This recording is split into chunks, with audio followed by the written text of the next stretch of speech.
너무나 충격적인 말이죠. 사도의 입에서 이런 말이 나올 수 있을까 싶을 만큼 아주 저주스럽고 독설스럽고, 이런 말은 보통 잘 안 사용하는 말인데 얼마나 화가 나서 이런 말을 했을까 싶을 만큼 세상에도 없는 아주 그냥 저주처럼 보입니다.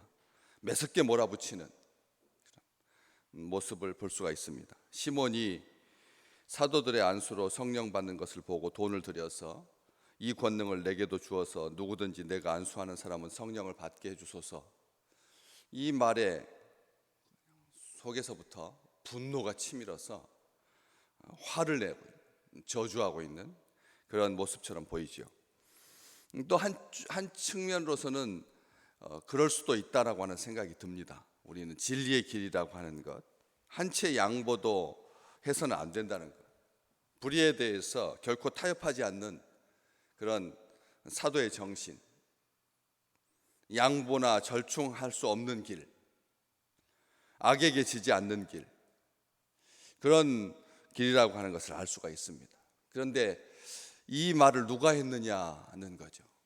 베드로가 마술사 시몬에게, 시몬 베드로가 마술사 시몬에게, 시몬이 시몬에게 말을 하고 있습니다. 우리가 한편으로 생각할 때 대제사장의 여종에게서도 쩔쩔매던 그런 그였는데 변하여서 의의 사자가 되고 담대하여져서 영적인 분별력을 가지고 악한 세력에게 조종당하고 있는 그런 시몬을 불쌍히 여겨서 이런 말을 하고 있는 거죠. 누가 누군지도 제대로 판단하지 못했던 그런 사람이었는데, 누가 누구를 팔지, 누굽니까 도대체, 예수 당신을 팔 자가 누구입니까, 이렇게 생각했던 그런 제자였는데, 앞으로도 넘어지고 뒤로도 넘어지던 덤벙덤벙 되던 그런 사람이었는데, 물 위로 걷겠다고 했다가 일렁이는 파도를 보고 물에 빠져 들어가던 그런 사람이었는데, 그런 베드로가 시몬에게 이렇게 말하고 있는 것이죠. 살살 달랬으면 어땠을까, 이런 생각도 있긴 하지만, 아니면 이리저리 둘러대지 말라고 하면서 좀 부드럽게 해서 할 수도 있을 것 같은 느낌이 드는데, 그렇지 아니하고 굉장히 명쾌하게 다른 아무런 이 판단이 따라가지 아니하도록 딱 그 말을 하고 있는 것을 보게 됩니다. 네가 하나님의 선물을 돈 주고 살 줄로 생각하였으니 네 은과 너의 은과 너의 돈과 네가 함께 망할지어다, 이렇게 말하고 있죠. 하나님 앞에서 내 마음이 바르지 못하다, 이 도에는 내가 관계도 없고 분깃될 것도 없다, 주의 군사되어서 군병되어서 단호하고 분명하게 말하고 있는 것입니다. 두려움 없이 선포하고 있는 것입니다. 가차 없이 책망합니다.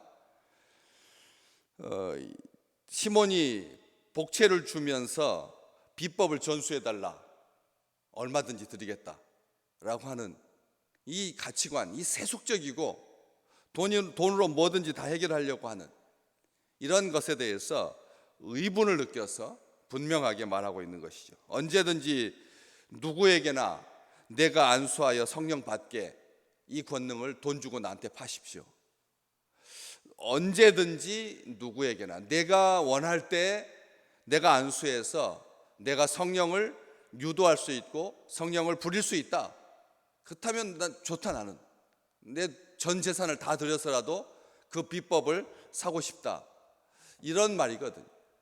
이 말은 바꾸어 말한다면 성령은 안중에도 없는 겁니다. 사도들에게 돈을 주어서 그 권능을 사고 싶다고 말하는 거니까 성령은 팔리는 존재인 거죠. 비참하고 성령을 모독해도 유분수지, 신성 모독하고 있는, 성령을 내 마음대로 할 수 있다라고 하는 그런 생각을 가지고 있었던 것이죠. 여전히 세속적인 가치관에 매몰되어 있는, 그런 세속적인 가치관이 지배하고 있는, 돈으로 뭐든지 움직일 수 있다, 신도 움직일 수 있다, 돈이면 된다, 이 돈이 가지고 있는 위력인 거죠. 아시잖아요. 우리가 어떤 자리 대표자가 되었을 때 식당에 가가지고 직원들에게 보는 앞에서 이게 돈을 주는 걸까요? 다른 사람들은 미처 생각하지도 못하는데 그 번개처럼 와서 서빙을 해주고 도와주는 분들에게 먼저 현금을 딱 주는 거, 왜 그럴까요? 왜? 좋은 의도일 수 있습니다. 좋은 마음입니다. 그래도 좋습니다. 우리나라는 팁의 문화가 없는데도 불구하고 그런 것들이 어떻게 합니까? 사람과의 관계를 매끄럽게 하거든요. 그렇지 않습니까? 하나 줄 거 2개 주고, 그리고 더 따뜻하고, 그 10,000원짜리 하나인데도 사람의 마음이 다르잖아요. 이게 진정 손님으로 대접하게 되고, 이런 마음들이 왜 있을까요? 늘 귀를 쫑긋하게 되고, 뭐든지 시켜만 주십시오, 제가 하겠습니다, 이런 마음, 이런 것을 알아서 부리려고, 다른 사람보다 내가 앞서가는 생각을 가지고 있다라고 하는 마음으로 우리가 그럴 수 있거든요. 조심해야 되는 겁니다. 그게 돈이 가지고 있는 이 세상에서 이 돈이면 되는 거죠. 이게 참 귀한 일인데, 이러한 것들로 인하여서 이런 생각이 나중에는 영적인 차원까지 이어지게 되면 그때부터는 심각하게 왜곡될 수가 있다라고 하는 것이죠.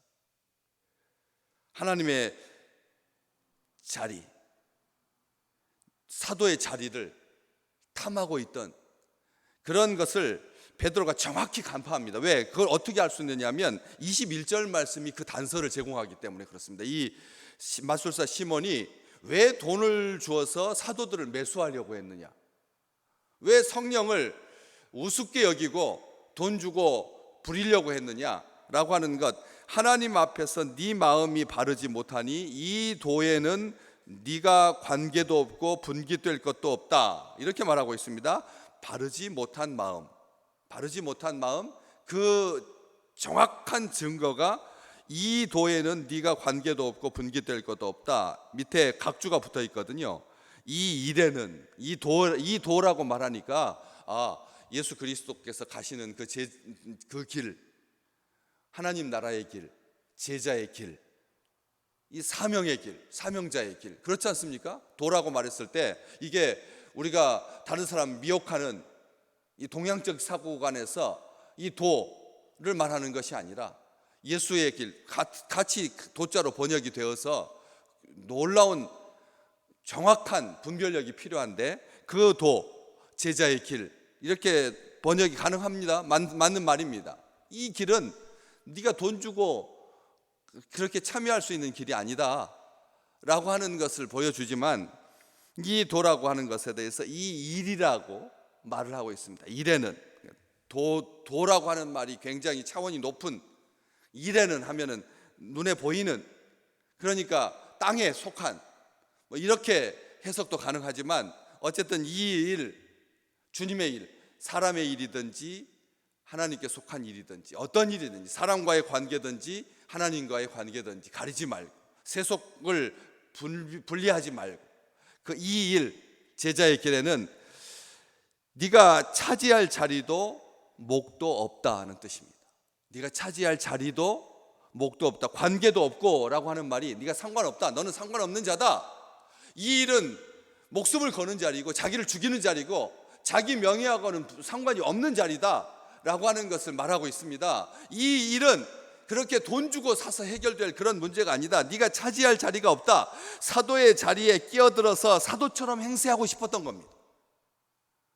시몬은 그런 영적인 거물들, 영적인 거장들, 예수님의 제자들, 사도들, 그 사도들 베드로와 요한, 그 자리를 탐했던 것이죠. 영적인 허세입니다. 우리가 그런 마음이 있습니다. 그렇죠. 본받고 싶고 따라가고 싶은 그런 제자들의 모습, 이 땅에서도 그런 사도의 표상이 있습니다. 사랑의 원자탄, 어떻게 자기 아들을 죽인 원수를 자기 양자, 자기 아들 삼을 수 있을까? 말은 쉽습니다. 그러면서도 우리가 어떻게 그럴 수 있을까? 그 본받고 싶다라고 하는 그 말 속에는 그의 희생과 그의 섬김보다는 그가 다른 사람들로부터 존경받는 그 자리가 탐나는 것이죠. 그가 걸어갔던 그 길을 가르려고 하면 고름을 입으로 빨아내야 되는데, 그가 갔던 그 길을 따라가려고 하면 그가 영광스러운 자리에 앉기 전에 평상시 했던 삶, 그 일에는 그 나병 환자들의 손을 만져주고 위에서 기도해주고 고름을 입으로 빨아주는 그런 자리가 있는데, 우리는 그런 자리는 아무런 생각도 하지 아니하고 높이 들린 그 자리만 생각하기 쉽다는 것이죠. 시몬이 그랬습니다. 그렇기 때문에 이 도에는 네가 관계될 것도 없고 분깃될 것도 없다라고 말하고 있는 것이죠. 자존감이 낮은 사람에게서 나타나는 대표적인 현상입니다. 자존감이 없는 사람들이 뭐라고 합니까? 자리가 사람을 만든다고 생각합니다. 이게 세속적인 가치관이거든요. 자기가 어떤 자리에 오르면, 그렇지 않습니까? 놀랍죠? 어제까지는 의뢰 자리인 것 같고, 어제까지는 대통령 밑에 있는 자리인 것 같고, 어제까지는 정치의 눈치를 봐야 되는 자리였는데, 국민의 선택을 딱 받는 그 순간, 그때부터 대통령처럼 보이지 않습니까? 대통령이 되지 않습니까? 이 세상이 보여주는 이 가치관은 분명합니다. 자리가 사람을 만들죠. 그런데 하나님의 백성들에게는 그 영적인 법칙이 그렇게 효용 가치가 없다는 것입니다. 무슨 뜻입니까? 사람이 자리를 빛나게 합니다. 우리는 이것을 기억하셔야 됩니다. 왜 여러분은 어떻습니까? 사랑하는 지인들에게 오셔서 자리를 빛내 주십시오 라고 하는 그런 말을 들으십니까? 그렇습니까? 내가 가면 그 자리가 빛나는 자리입니까? 진정 내가 가면 그 자리가 향기로운 자리입니다. 그런 사람 되시기를 주의 이름으로 축복합니다. 오셔서 자리를 빛내 주십시오. 자리가 사람을 빛나게 하는 것이 아니라 사람이 자리를 빛나게 하는 것. 이게 주의 백성들이 가는 길이고 주의 백성들이 가지는 분깃, 놀라운 유업이라는 것이죠. 하나님께서 때가 되면 높여 주실 것입니다. 하나님께서 때가 되면 높여 주십니다.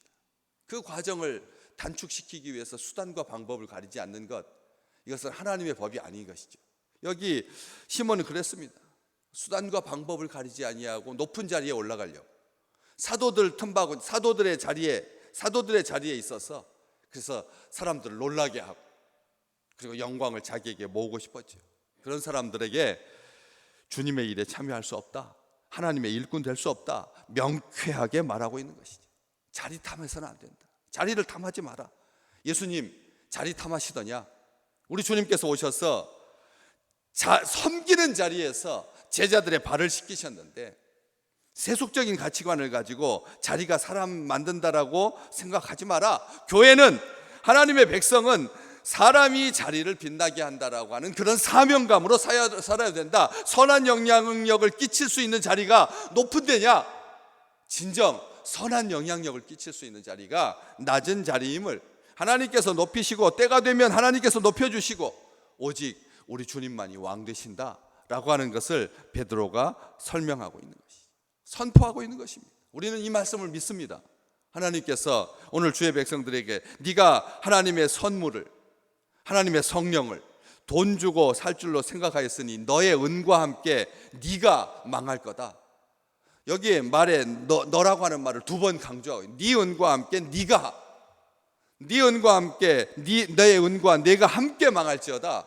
은도 망하고 사람도 망하게 된다는 사악한 생각이라는 것이죠. 오늘 이 땅에 특별히 교회 안에 얼마나 많은 자리가 있는지 모르겠습니다. 어떻게 이름을 그렇게 잘 붙일까?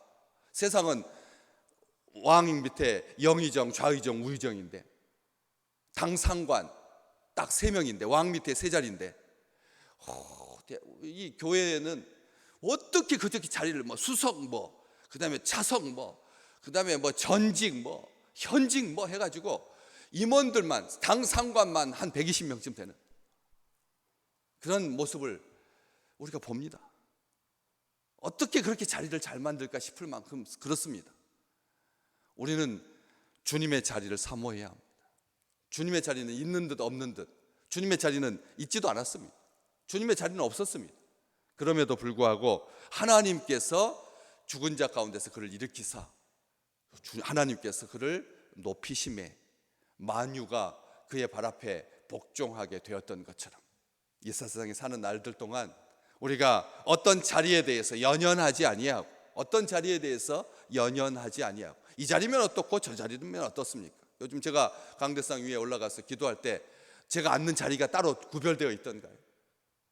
여기서도 앉고 저기서도 앉고 그렇게 무릎 꿇고 기도합니다. 이게 보여주려고 하는 게 아닙니다. 우리 주님의 자리, 하나님의 자리 외에는 어떤 자리가 영구불변한 자리일 수가 있겠습니까? 하나님께서 높여주신 그 자리 말고는 땅의 만족으로, 땅이 주는 그런 권위로, 땅이 씌워주는 왕관으로 영원할 수 없다라고 하는 이 불변의 진리를 베드로 사도의 이 말을 통해서 오늘 나에게 주신 줄로 믿습니다. 영원토록 우리 주님만 존귀한 왕이시고 우리는 섬길 자의 자리에서 하나님을 기뻐하고 하나님을 영화롭게 하는 아름다운 생애, 아름다운 관계, 아름다운 분깃, 하나님의 제자의 길, 이 일 되시기를 주의 이름으로 축복합니다.